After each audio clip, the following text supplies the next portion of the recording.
नमस्कार दोस्तों मैं अभी स्पाइडरमैन ब्रांड न्यू डे नाम की नई मूवी को देखकर लौट कर आया हूं।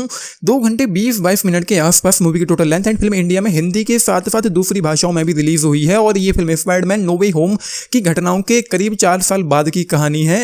नो वे होम के एंड में डॉक्टर स्ट्रेंज के मंत्र के बाद दुनिया भूल गई है कि पीटर पार्कर कौन है। पीटर अब पूरी तरीके से अकेला है, उसके दोस्त एमजी और नेड उसे नहीं पहचानते हैं और अपनी जिंदगी में आगे बढ़ चुके हैं और वह अब एक गुमनाम एक एनोनिमस हीरो के रूप में न्यूयॉर्क शहर की रक्षा कर रहा है। अकेलेपन और लगातार अपराध से लड़ने के दबाव के कारण पीटर की शक्तियों में खतरनाक एवोल्यूशन होने लगता है।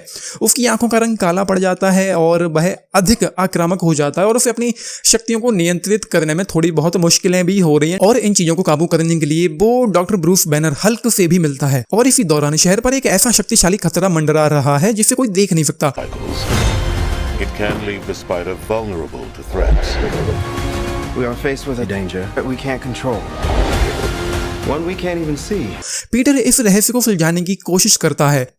ये एक भूत की तरह है जो शरीर बदल रहा है, बार बार पलक झपकते ही वो एक शरीर से दूसरे शरीर में पहुंच जाता है। शुरुआत में ये चीजें आपको काफी ज्यादा एक्साइट भी करेंगी कि असल में यहाँ पर हो क्या रहा है। धीरे धीरे जो चीजें हैं वो सामने आती हैं, रिवील होती हैं, पता चलता है कि एक्समैन का एक और कैरेक्टर यहाँ पर इस फिल्म में इंट्रोड्यूस किया गया है एंड और अवेंजर्स डूम्सडे में तो आपको पूरा का पूरा एक्समैन यूनिवर्स ही इस दुनिया में एमसीयू के इस यूनिवर्स में देखने को मिल जाएगा और यहाँ पर जो चीजें हैं वो काफी सही जा रही होती हैं। बट कुछ यूं है कि शुरुआत में चीजें जितनी ज्यादा एक्साइटिंग होती हैं तो उस वजह से हमारी एक्सपेक्टेशंस, हमारी डिमांडें वो कहीं ज्यादा बढ़ जाती हैं एंड मूवी को देखते हुए जब ये मूवी अपने क्लाइमैक्स के आसपास पहुंच रही थी तो ऐसा फील होता है कि अभी फिल्म में और भी बहुत कुछ बड़ा होना बाकी है।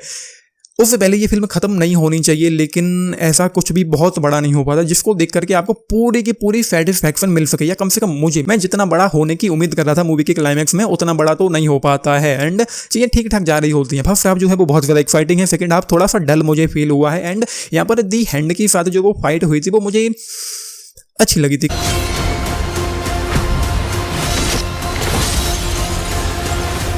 काफी अच्छी थी एंड मूवी का जो स्क्रीन प्ले है, जो राइटिंग है, जो पेसिंग है वो मैं अच्छी कह सकता हूँ, एंगेजिंग कह सकता हूँ। लेकिन जब नो वे होम खत्म हुई थी उसके बाद मैं ये जानने के लिए बहुत ज्यादा एक्साइटेड था कि वो आगे चल करके नेड और एमजी उसको पहचान पाते हैं या नहीं पहचान पाते हैं, किस तरह की चीजें जाने वाली हैं। तो मैं जितना एक्सपेक्ट कर रहा था उस लिहाज से भी हमको कुछ खास ऑफर नहीं कर पाती है। एमजी और नेड बस अपनी अपनी जिंदगी में आगे बढ़ चुके हैं, वो नहीं जानते हैं कि पीटर पार्कर कभी उनका दोस्त भी था जो कि स्पाइडरमैन ही है। और इस मूवी का नाम 2008 की मार्वल कॉमिक्स की इसी नाम की story line brand new day से लिया गया है, जिसने कॉमिक्स में स्पाइडरमैन की स्थिति को रीसेट कर दिया था। और ध्यान देने वाली बात यहाँ पर एक ये भी है कि मार्वल कॉमिक्स में ब्रांड न्यू डे एक प्रसिद्ध स्टोरी लाइन है और कॉमिक्स में ये कहानी वन मोर डे के बाद आती है, जहां पीटर और एमजे की शादी को इतिहास से मिटा दिया गया था। हालांकि मूवी की कहानी एमसीयू की कंटिन्यूटी के हिसाब से अलग है, लेकिन नया जीवन शुरू करने की थीम दोनों में समान है। मूवी काफी सही है, एंगेजिंग है, इंटरेस्टिंग, एक्साइटिंग भी है, लेकिन एंड में हमको मुझे वो वाला सेटिस्फैक्शन नहीं मिला, क्योंकि शुरुआत में इतना बड़ा बिल्डअप बना देते हैं कि पता नहीं कौन सा भूत है जो शरीर बदल रहा है पलक झपकते ही, उस हिसाब से चीजें एंड में उतनी बड़ी नहीं हो पाती हैं। तो ये है, ये मूवी स्टिल वॉचेबल है, एंजॉय कर पाएंगे आप लोग इस मूवी को। और एंड में एक सुपर हीरो मूवी में जो वाली टेंशन, जो वाला थ्रिल, जो वाला एक वो एक्साइटमेंट होनी चाहिए एंड में, वो भी मुझे देखने को नहीं मिली। मतलब नील वाइटिंग मूवमेंट्स होने चाहिए थे इस फिल्म में, वो वाली नहीं है। स्टिल 3.5 इस मूवी के लिए चाहे तो पूरी फैमिली के साथ देख सकते हैं। आपने देखी है, देख रहे हैं, अपने टिप्स जरूर लेके बताना। बाकी लाइक शेयर सब्सक्राइब करना चैनल को, वीडियो को। This is Nitesh, thank you.